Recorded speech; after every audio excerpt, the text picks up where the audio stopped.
Quand tu n'as pas d'inspiration de bon matin, on n'arrive pas à canaliser. Donc, vu que du coup, j'ai pas forcément de message, on va aller voir ce que les cartes, elles ont à nous apporter ce matin. Allez, on te parle de sacrifice, de ton sacrifice. Le sacrifice, c'est quoi? C'est accepter faire des choses, des actions qui ne sont pas en accord, en alignement avec toi. On parle de regret, on parle de « ça me met mal à l'aise si je refuse », on est vraiment là-dessus. C'est aussi accepter des miettes d'une relation, par exemple. C'est aussi accepter l'inacceptable. Une part clairement aussi, j'ai envie de dire, de dépendance affective. La pensée.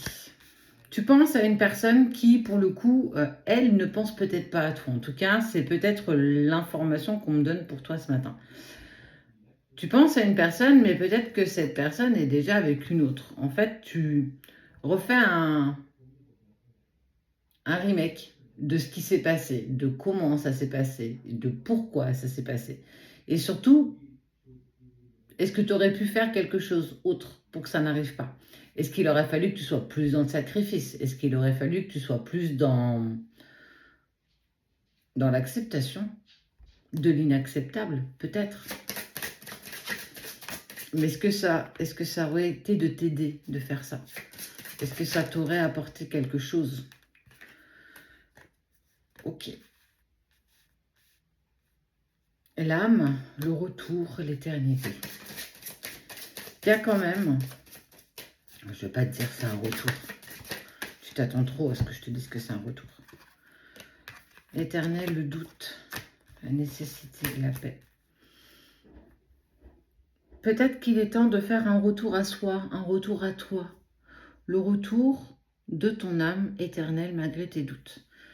Il y a des moments dans sa vie où on doute de ce qu'on veut, on doute de ce qu'on fait et on doute de ce qui va être. Toujours penser que de toute façon, ça peut changer ou pas, en fait. Ça peut évoluer ou pas. Mais dans tout ça, en fait, on t'indique clairement que tu t'es perdu. Tu t'es oublié, bien trop oublié. Oublie pas que la première carte qui est sortie, c'est quand même le sacrifice. Tu penses à une personne qui peut-être, elle, ne pense plus à toi. En tout cas, elle est plus sur cette forme. Et j'ai envie de dire ça, que ça se respecte, surtout si vous n'êtes plus en couple. Et que tu te retrouves avec la sensation qu'on t'a trahi parce que tu as énormément donné, énormément apporté, beaucoup écouté, beaucoup donné. Tu l'as fait par amour, tu l'as fait par envie, tu l'as fait parfois par sacrifice, par d'autres moments par dépendance affective.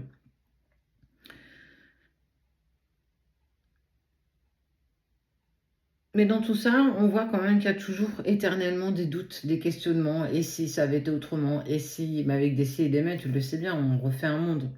Mais on te dit que tout ça est quand même nécessaire pour retrouver une certaine sérénité, une certaine paix. Tu peux passer par ce qu'on peut dire une forme d'isolement, de solitude, me retrouver un peu seule. Ça fait du bien parfois d'être seule.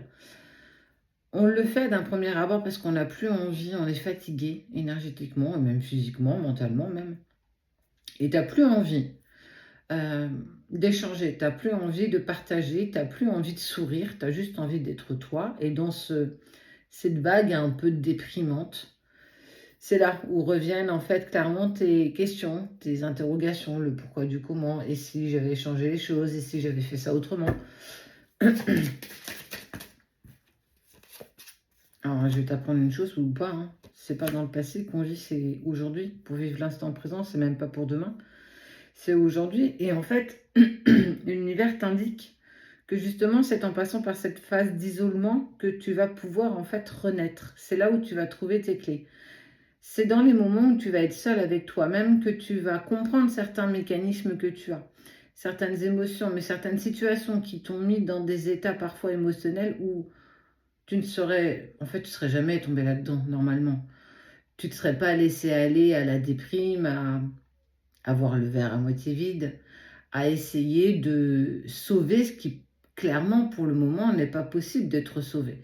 Pour sauver un couple, il faut être deux. Si tu es tout seul ou toute seule à vouloir le faire, ça ne marchera pas. Ou alors ça marchera un temps et ça repartira de plus belle à un moment donné. Il faut accepter que ce soit terminé. Il faut accepter que ce soit fini. Ça ne veut pas dire qu'il n'y aura pas de recommencement, mais pour pouvoir avancer, il faut pouvoir comprendre la leçon. Qu'est-ce que cette leçon a à t'apprendre? Qu'est-ce que cette leçon a à t'indiquer que tu n'as plus besoin de faire par la suite? Est-ce que tu veux que cette personne revienne parce que tu en as besoin ou parce que tu en as envie? Est-ce que c'est vraiment bon pour toi que cette personne revienne dans ta vie? Est-ce que les choses auront changé? Toi, tu auras changé parce que c'est ce qu'on t'indique. Tu vas évoluer. Mais est-ce que l'autre va changer? Est-ce que l'autre va se remettre en question? Est-ce qu'il aura grandi? Est-ce qu'il aura évolué? Ça, il n'y a rien qui nous l'indique.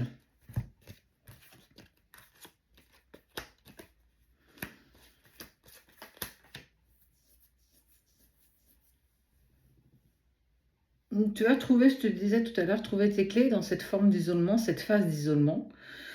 Pour apaiser, en fait, on te parle d'apaiser ton cœur. Avec le temps, il va falloir que tu apaises aussi tes mots MAUX, tes mots émotionnels, mais aussi tes mots du cœur. Tu vas, de toute façon, ouvrir quelque chose de nouveau par la suite. Mais il va falloir que tu fasses du tri dans ton esprit, dans tes émotions, dans tes sentiments. Est-ce que j'ai envie qu'ils reviennent ou est-ce que j'en ai besoin? Est-ce que je me sens mieux avec moi-même ou est-ce que je dépends encore de l'autre? Toutes ces questions, tu te les poses peut-être même déjà, ou elles vont arriver.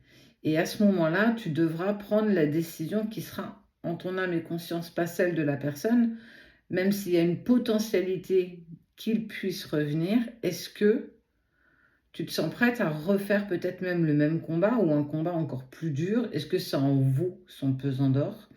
Est-ce que tout ça en vaut vraiment la peine? Est-ce que tu vas pas encore perdre des plumes dans quelque chose qui n'est pas à sauver en fait? Est-ce que justement la personne que tu dois sauver dans tout ça, ce serait toi? Pas l'autre, mais juste toi. Qu'est-ce que tu as envie véritablement?